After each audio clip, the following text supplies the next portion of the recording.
लेकिन अमीर बाप की बेटी सृष्टि पर उसकी माँ जान छिड़कती।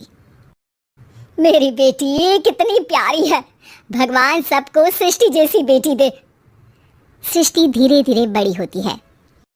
एक दिन सृष्टि की सहेली कहती है, तू दिखने में कितनी अजीब सी है, लेकिन मैं जानती हूँ हम सब में सबसे अच्छी शादी तो तेरी ही होगी। तेरे पापा अमीर जो है। और बता नहीं सकते यार, दहेज तो हर कोई देता है, ये क्या ज्यादा ले जाएगी अपने पति के लिए? अरे बड़े शहर में कोठी है इसके पापा की। अरे पापा की है ना, कौन सी इसकी है? इसकी होती तब तो कोई भी लड़का इससे शादी कर लेता। अरे पापा की मतलब पापा की है तो मेरी ही है ना? किसने कहा? अब तेरी तो तब होगी ना जब तेरा भाई ना हो। वैसे भी शादी के बाद सारी प्रॉपर्टी भाई के नाम होती है। सृष्टि समझ जाती है कि उसे किसी भी हालत में माँ बाप की सारी प्रॉपर्टी को अपने नाम करना है, लेकिन कैसे? एक दिन सृष्टि का भाई शीनू कहता है, बहन क्या कर रही है? तुझसे एक बात करनी है। अरे हाँ हाँ करना, मैं तो तेरी बहन हूँ। बहन मेरी लाइफ में ना एक लड़की है, बहुत अच्छी है। मैं सोच रहा हूँ माँ और पापा से बात करूँ शादी के लिए। सृष्टि को समझ में आ जाता है कि भाई की शादी होते ही भाभी उसे एक दिन भी घर में बर्दाश्त नहीं करेगी। क्या बात है भाई, बताना कौन है वो? यार वो बहुत अच्छी लड़की है, पढ़ी लिखी है, मेरे साथ जॉब भी करती है। बस एक प्रॉब्लम है। प्रॉब्लम? क्या प्रॉब्लम है भाई?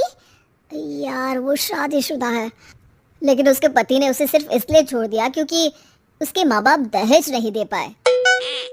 सृष्टि ये सुनकर न जाने क्यों खुश हो जाती है। अरे भाई तो क्या हुआ, लड़की तुझे तो पसंद है ना? शीनू को लगता है कि बहन उसे समझ रही है। वो इस बात से अनजान होता है कि उसकी बहन की मंशा पूरा घर हड़पने की है। सृष्टि अपनी माँ से कहती है, मम्मी मुझे तो बहुत चिंता है, पता है शीनू क्या कर रहा है? अरे क्या कर रहा है, वो तो काम पर जाता है और वापस घर आता है। नहीं ना माँ, वो यही तो नहीं कर रहा, बाकी सब कर रहा है। आपको पता है उससे प्यार है, और वो भी एक शादीशुदा लड़की से। ये क्या हो गया, मैं सोसाइटी में क्या मुंह दिखाऊंगी? अरे तेरे पापा तो यही कहेंगे कि मैंने ही उसे बिगाड़ दिया है। माँ देखो मेरी बात मानो, पापा पर भी विश्वास करने की जरूरत नहीं है। अब आप ही बताओ, पापा इतनी देर घर के बाहर रहते हैं क्यों, बोलो? अरे बेटा वो तो नौकरी करते हैं ना। तू बहुत भोली है माँ, पापा का ऑफिस तो 7 बजे खत्म हो जाता है, लेकिन देखो कितनी देर से आते हैं। अरे नहीं नहीं बेटा, ऐसी कोई बात नहीं है। सृष्टि माँ को एक औरत से बात करते पिता की फोटो दिखाती है।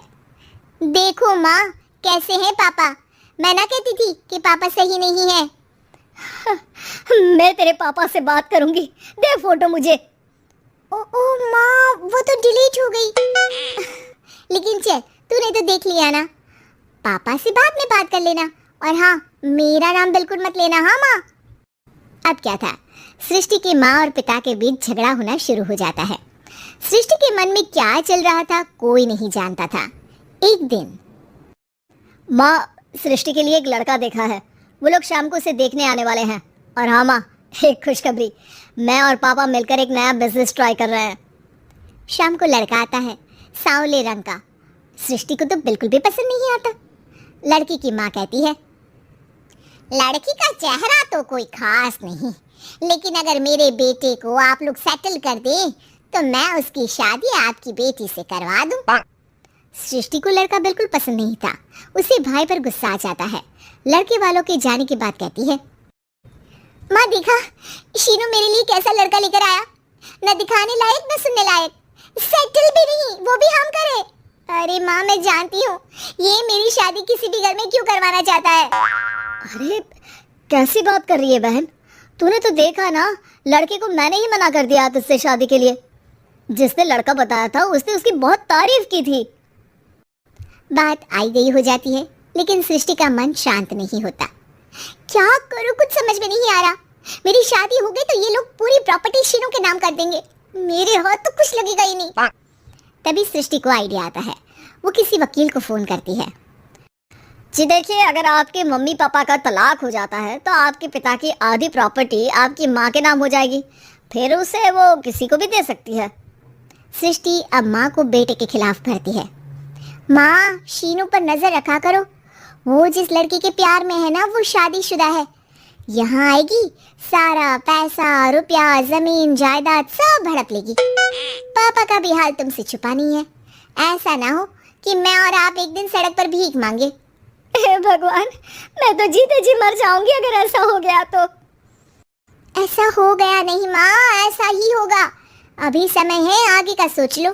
मैं तो कहती हूँ पापा से आधी प्रॉपर्टी लेकर अलग हो जाओ। पापा की आधी प्रॉपर्टी भी हम लोगों को अगर मिल जाती है ना तो अगले 7 जन्म सफल समझो।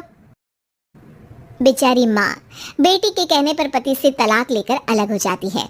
सृष्टि अब पैसों से गाड़ी और अपने दूसरे महंगे शौक पूरे करने लगी। उसके दोस्त भी उसके पैसे इस्तेमाल करते। सृष्टि, कल तुम कहाँ थी?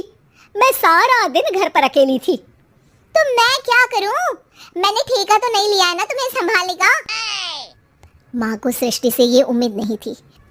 वो बैठकर रोने लगती है। वहीं उसका पति यानी कि सृष्टि के पिता आ जाते हैं। मैं जानता था कि तुम्हारा यही हाल होगा, तो आपने मुझे रोका क्यों नहीं? मैं रोकता तो तुम रुकती क्या? सृष्टि के कहने पर तुमने मुझ पर अपने बेटे पर शक किया, लेकिन तुम ये भूल गई कि कैसे हम दोनों ने मिलकर जीवन में इतना सब खड़ा किया। माँ पति के गले लग जाती है। मुझे माफ कर दीजिए, मैंने आपकी कमाई का एक बड़ा हिस्सा गवा दिया। कोई बात नहीं, तुम साथ हो तो मैं ऐसी 7 प्रॉपर्टी खड़ी कर दूंगा। तभी वहाँ सृष्टि आ जाती है रोते हुए। माँ, मयंक ने मुझे छोड़ दिया। वो बोल रहा था जब तक मेरे पास पैसे थे तब तक ही वो मेरे साथ था।